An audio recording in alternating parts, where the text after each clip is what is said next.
جس سے آپ کو پتا چلے گا کہ حضرت علی کو ممبروں پہ گالیاں کیوں ہی نکالتے تھے. اگلے دن میرے والد صاحب بھی مجھ سے پوچھ رہے تھے کہ جی یہ گالیاں کیوں نکالتے تھے, کیا ملتا تھا؟ سوال تو بڑا زبردست ہے. اتنے سال تک گالیاں نکالتے رہے, ان کو ملتا کیا تھا حضرت علی کو گالیاں نکال کے؟ Brain washing. ناظرین السلام علیکم. آپ نے حضرت کی بات سنی. یہ کہتے ہیں کہ حضرت امیر معاویہ رضی اللہ عنہ کے زمانے میں ممبروں پہ ان کے دور اقتدار میں حضرت علی رضی اللہ عنہ کو گالیاں دی جاتی تھیں. دیکھیں اس کے لیے انہوں نے کچھ روایات اپنے کتابچے میں بیان کی, واقعہ کربلا کا حقیقی پس منظر. ٹھیک ہے, ان روایات میں اتھینٹک ترین روایت جو ہے وہ صحیح مسلم کی روایت ہے. صحیح مسلم کی روایت میں کیا الفاظ ہیں دیکھیں. صحیح مسلم کی روایت میں یہ الفاظ ہیں کہ امیر معاویہ نے جو ہے وہ امیر بنایا حضرت معاویہ نے حضرت سعد کو. معاویہ بن ابی سفیان appointed Saad as the governor, ان کو گورنر بنایا. ٹھیک ہے, حجاز کا گورنر بنایا. اور پھر ان سے پوچھا کہ ما منع کا ان تصب ابو تراب, کہ آپ کو کس چیز نے منع کیا کہ آپ ابو تراب کو سب و شتم نہیں کرتے. یہ لفظ اہم ہے, سب و شتم نہیں کرتے, اس کو آپ نے پکڑ لینا. ٹھیک ہے, اب یہ کیا ترجمہ کر رہے ہیں اس حدیث کا, صحیح مسلم کی روایت کا.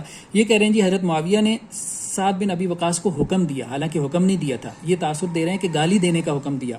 اور پھر آگے کیا کہہ رہے ہیں کہ جی انہوں نے صاف انکار کر دیا. یہ بریکٹ میں کیا کر رہے ہیں, اضافہ کر رہے ہیں, نیچے لکھ رہے ہیں, ہیڈر چل رہا ہے صرف قرآن اور صحیح الاسناد احادیث, اور یہاں کیا کر رہے ہیں, بریکٹوں میں اضافے کر رہے ہیں حدیث کے ترجموں میں, کیونکہ حدیث کا ترجمہ صرف کفایت نہیں کر رہا. جو معنی یہ قاری کے ریڈر کے ذہن میں ڈالنا چاہتے ہیں وہ صرف حدیث کے ترجمے سے نہیں ڈل سکتا. اس کے لیے انہیں جو ہے وہ اضافے لگانے پڑتے ہیں, بریکٹیں لگانی پڑتی ہیں, ایڈیشنز کرنی پڑتی ہیں حدیث کے ترجموں میں, بلکہ ان کی تحریف بھی کرنی پڑتی ہے. اب آپ دیکھیں مزید یہ کہ انہوں نے یہ ترجمہ کہاں سے لیا. انہوں نے ترجمہ لیا جی پروفیسر یحییٰ سلطان جلال پوری صاحب کا. ان کا بھی ترجمہ, یہ بھی بابوں کا ترجمہ ہے نا.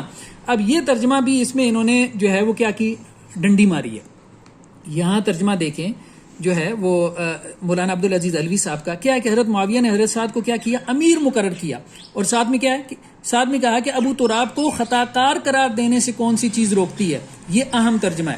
اور یہ کیا ترجمہ کر رہے ہیں کہ گالی دینے سے تمہیں کس چیز نے روک رکھا ہے. حضرت امیر معاویہ نے حضرت سعد سے کہا کہ تمہیں حضرت علی کو گالی دینے سے کس چیز نے روک رکھا ہے.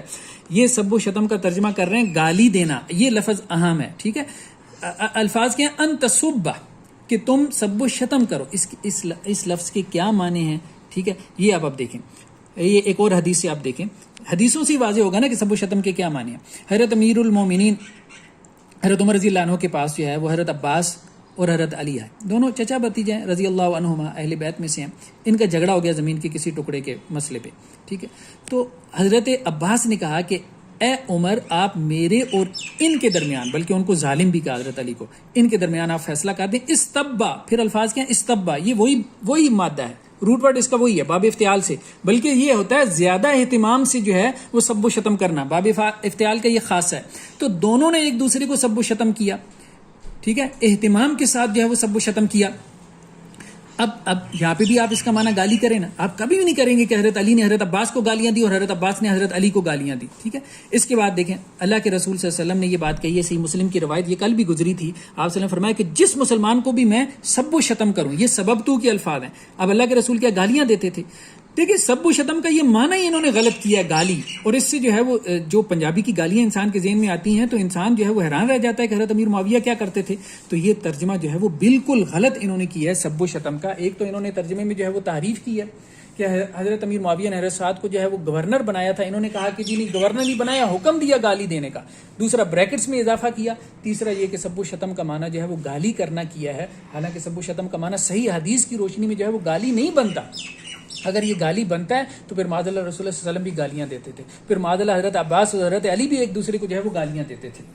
پھر اس کے بعد آپ یہ دیکھیں کہ گالی کون سی دی جاتی تھی. یہ صحیح مسلم کی روایت ہے, یہ بھی کیا ہے صحیح بخاری کی روایت ہے. ٹھیک ہے, یہ حوالہ آپ کے سامنے آ رہا ہے. ٹھیک ہے, یہاں پہ کیا حضرت سال یہ کہتے ہیں کہ جی ان کے پاس ایک شخص آیا جو وہ کہہ رہا تھا کہ جی مدینہ طیبہ کا حاکم جو ہے وہ حضرت علی کو برسر ممبر بدگوئی کرتا ہے. تو حضرت سال نے پوچھا کیا کہتا ہے بھائی, تو وہ کہتے ہیں جی وہ ابو تراب کہتا ہے. حضرت سال نے مسکرا کے کہا کہ بھائی اللہ کی قسم یہ نام تو خود اللہ کے نبی صلی اللہ علیہ وسلم نے حضرت علی کا رکھا ہے. تو اب مجھے بتائیں زیادہ سے زیادہ گالی جو حضرت علی رضی اللہ تعالیٰ عنہ کو ممبر پہ دی گئی حضرت امیر معاویہ کے ساتھیوں کی طرف سے, وہ صحیح بخاری کی روایت کے مطابق یہ الفاظ ہیں ابو تراب کے. ابو تراب کے لفظ کیا گالی. ٹھیک ہے، غیر مناسب رویہ تھا کہ ممبر پہ حضرت علی کو ابو تراب نہیں کہنا چاہیے تھا. بیسیکلی کیا ہوتا تھا، ٹھیک ہے تنقید ہوتی تھی، ہم یہ مانتے ہیں، سب و شتم کے الفاظ جہاں حدیثوں میں ہیں اس سے مراد کیا ہے کہ حضرت امیر معاویہ کی طرف سے ان کے ساتھیوں کی طرف سے حضرت علی پہ تنقید ہوتی تھی. تنقید کیا ہوتی تھی کہ آپ قاتلان عثمان سے کیوں نہیں بدلہ لیتے. حضرت عثمان رضی اللہ عنہ خلیفہ راشد تھے، تیسرے خلیفہ تھے، اپنے گھر میں مدینہ منورہ میں شہید کر دیے گئے. اس کے بعد حضرت علی امیر المومنین ہیں تو وہ تنقید کرتے تھے کہ آپ ان قاتلان عثمان سے بدلہ لیں، ان میں سے بعد آپ کے لشکر میں ہیں. تو یہ تنقید وہ کرتے تھے، یہ بات ٹھیک ہے. لیکن یہ کہنا کہ جی گالیاں دیتے تھے، یہ صرف اور صرف حدیثوں کے اندر جو ہے وہ تحریف ہے، یہ بہتان ہے حضرت امیر معاویہ رضی اللہ عنہ پہ. اگر سب و شتم کا معنی حدیث کے الفاظ کا معنی گالی کرتے ہیں تو پھر معاذ اللہ اللہ کے رسول بھی گالیاں دیتے تھے. معاذ اللہ ابھی ہم نے آپ کو حدیث دکھائی ہے جو ہے وہ صحیح مسلم کی کہ صحیح بخاری کی کہ حضرت عباس اور حضرت علی رضی اللہ تعالیٰ عنہ نے بھی ایک دوسرے کو سب و شتم کیا. پھر گالی اگر آپ کہتے ہیں نا، سب سے سخت ترین الفاظ اگر کسی نے حضرت علی کے لیے استعمال کیے تو وہ حضرت عباس ہیں.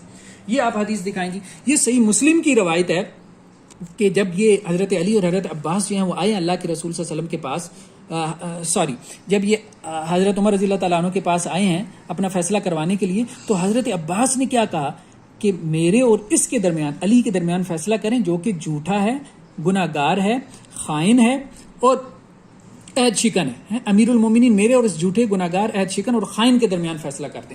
اب مجھے بتائیں کہ ان چیزوں کو ہم جو ہے وہ ممبروں پہ بیان کریں. یہ ہمیں کہتے ہیں کہ جی اہل سنت جو ہے یہ حدیثیں کیوں نہیں ممبروں پہ بناتے، سناتے اپنے عوام الناس کو، اس پہ جو ہے جمعے کیوں نہیں پڑھاتے. اور بھائی اہل سنت تو یہ اہل بیت کے جو اختلافات ہیں نا ان کو بھی نہیں اچھالتے.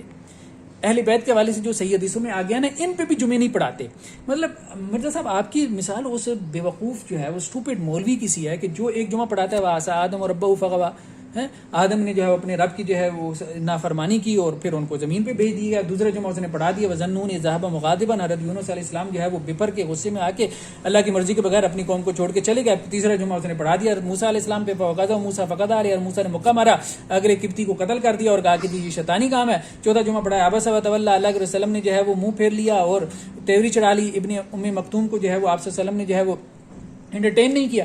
مطلب اس سے کیا ثابت ہوگا؟ لوگ کیا کریں گے قرآن میں سے اگر یہی سنیں گے تو؟ صحیح ہے آپ یہ کہتے ہیں صحیح مسلم میں امام مسلم نے کہا ہے کہ جی صحیح مسلم میں نے عوام الناس کے لیے لکھی ہے. ٹھیک ہے امام مسلم نے کہا، لیکن انہوں نے پوری صحیح مسلم لکھی ہے نا، صرف یہ حدیثیں تو نہیں لکھی. پوری صحیح مسلم وہ پڑھیں گے، صحابہ کے مناقب پڑھیں گے، کتاب الرقاق پڑھیں گے، کتاب الایمان، کتاب العلم پڑھیں گے، تو پھر ایسی دو چار حدیثیں آ جائیں گی تو ان کا ذہن نہیں پھرے گا. لیکن جب آپ انہیں دو چار حدیثیں یہی سنائیں گے اور وہ یہی سنیں گے تو پھر صحابہ کو وہ لوگ گالیاں دیں گے جیسا کہ وہ گالیاں دے رہے ہیں. تو آپ سے اصل میں غلطی یہ ہوئی ہے. پھر جو ہے ہماری پچھلی ویڈیو پہ جو ہے ان کے ایک بلائنڈ فالوور نے، میں ان کو بلائنڈ فالوور اسی لیے کہتا ہوں کہ یہ لوگ جو ہے وہ بلائنڈ فالوئنگ کرتے ہیں. یہ کہتے ہیں کہ جی حضرت جو ہے وہ امام ترمذی نے یہ بات کہی ہے کہ یہ حدیث حسن ہے، تو آپ کہہ رہے ہیں یہ حدیث صحیح ہے، حالانکہ علامہ البانی نے اس کو صحیح کہا ہے. تو وہ کہتے ہیں جی امام ترمذی نے کہا یہ غریب ہے.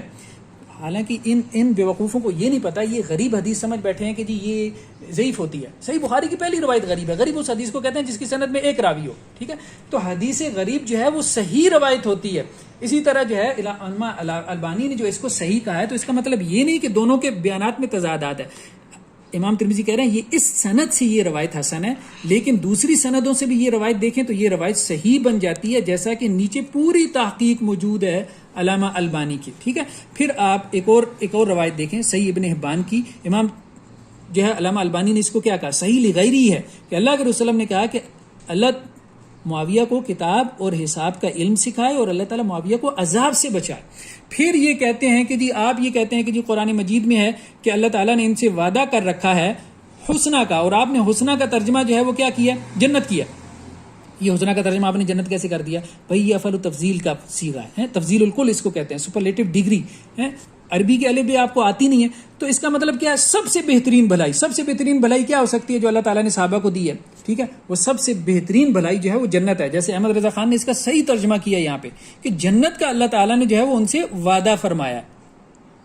تو اب آپ دیکھیں یہ بعد میں کیا کہہ رہے ہیں، مطلب یہ میرے فیس بک پیج کے اوپر یہ لوگ آ رہے ہیں، کاپی پیسٹ کیے جا رہے ہیں کہ جی سر ہمارے خیال میں آپ کے ہیں، آپ ناسبی ہیں، یہ اویس خالد کہہ رہا ہے، یہ اسرار اوان کہہ رہا ہے. ٹھیک ہے، اس کے بعد آپ دیکھتے چلے جائیں. ٹھیک ہے، مطلب اس کے بعد آپ کاپی پیسٹ کی جائے. میرے خیال میں آپ جو ہے وہ ناسبیت کا شکار ہو چکے ہیں. منیب چودھری, ٹھیک ہے, عائرہ جو ہے وہ امیمہ, مطلب انہوں نے جیسے بیٹیں کر رکھی ہوتی ہیں کسی جگہ پہ پرندوں نے, تو یہ کاپی پیسٹ, مطلب یہ کمنٹ بھی نہیں کر سکتے. ٹھیک ہے, اللہ کے رسول صلی اللہ علیہ وسلم نے ایسی لوگوں کے بارے میں کہا کہ جب علماء باقی نہیں رہ جائیں گے نا تو پھر لوگ جاہلوں کو جو ہے وہ اپنا سردار بنا لیں گے اور ان سے فتوے پوچھیں گے, وہ بغیر علم کے فتوے دیں گے, خود بھی گمراہ ہوں گے بعد میں. اب علماء, ظاہری بات ہے کہ سوشل میڈیا کے اوپر علماء تو باقی نہیں رہ گئے, تو اب ایسی بیوقوف قسم کے اسٹوپڈ قسم کے لوگ جو ہے وہ باقی رہ گئے ہیں. تو مرزا صاحب, میری آپ کو گزارش یہ ہے کہ آپ یہ جو سمجھتے ہیں نا کہ آپ کے یوٹیوب چینل پہ 1.17 جو ہے وہ ملین سبسکرائبر ہیں, 11,70,000. دیکھیں بات یہ, یوٹیوبر جو ہے وہ کسی اسمارٹ فون کا یوٹیوب چینل آپ دیکھ لیں, وہاں پہ ملین میں سبسکرائبر ہیں. اسی طرح جو ہے وہ یہ جو نرسری رائمز والے ہوتے ہیں ان کے ملین میں سبسکرائبر ہیں. کوئی پرینک جو یہ کامیڈین موویز بناتے ہیں ان کے جو ہے وہ ملین میں سبسکرائبر ہیں. بات یہ ہے کہ یہ سارے انٹرٹینمنٹ والے لوگ ہیں. لوگ آپ کے چینل کو سبسکرائب اس لیے نہیں کرتے کہ وہ آپ سے دین سیکھنا چاہتے ہیں, وہ یہ سمجھتے ہیں کہ آپ کے چینل کو سبسکرائب کر کے انہیں ایک اچھا جوکر مل جاتا ہے جس کا شو وہ دیکھنا چاہتے ہیں انٹرٹینمنٹ کے لیے, مطلب ایک کامیڈی کے طور پہ. تو آپ یہ مت سمجھیں کہ جی آپ کوئی دین کی خدمت کریں. کتاب و سنت کے نام پہ آپ نے لوگوں میں کیسی جہالتیں پیدا کر دی ہیں, کیسی جہالتیں جو ہے وہ آپ نے لوگوں کے اندر جو ہے وہ بھر دی ہیں. مطلب لڈن جعفری جیسے لوگوں کو جو ہے وہ انسان بھول جائے, عامر لیاقت جیسے لوگوں کو جو ہے وہ انسان بھول جائے. آپ کے اور آپ کے فالوور جو بلائنڈ فالوورز ہیں ان کے بارے میں جب ہم دیکھتے ہیں. مزید یہ ہے کہ انجینئر محمد علی مرزا پہ ہماری جو تصانیف ہیں, انجینئر محمد علی مرزا, اس پہ تفصیلی رد موجود ہے. ہماری یہ ویب سائٹ پہ جو ہے یہ انجینئر محمد علی مرزا افکار و نظریات جو ہے یہ کتاب جو ہے وہ موجود ہے, اس کو آپ دیکھیں. ٹھیک ہے, پھر اصول حدیث کے بارے میں جو ہے وہ ہمارے لیکچرز ہیں, یہ 13 کے قریب لیکچرز ہیں. اس کی بنیادی جو اصطلاحات ہیں ہمارے یوٹیوب چینل پہ جو ہے وہ پڑھے ہیں, ان کو آپ دیکھیں. تو اللہ سے دعا ہے کہ اللہ تعالیٰ جو ہے وہ ان کو ہدایت دے, لیکن یہ ہے کہ نظر نہیں آ رہا کہ ان کو کوئی ہدایت ملنے والی ہے, کیونکہ اس کے لیے جہالت کو چھوڑنا پڑتا ہے. اور جہالت جو ہے وہ ظاہری بات ہے کہ اس کو چھوڑنا بہت انسان کے لیے مشکل ہو جاتا ہے جب انسان کے اتنے سبسکرائبر بھی ہوں اور اس کی واہ واہ بھی ہو. اللہ سے دعا ہے کہ اللہ تعالیٰ سب کو سیدھے راستے پہ چلنے کی توفیق عطا فرمائے. السلام علیکم.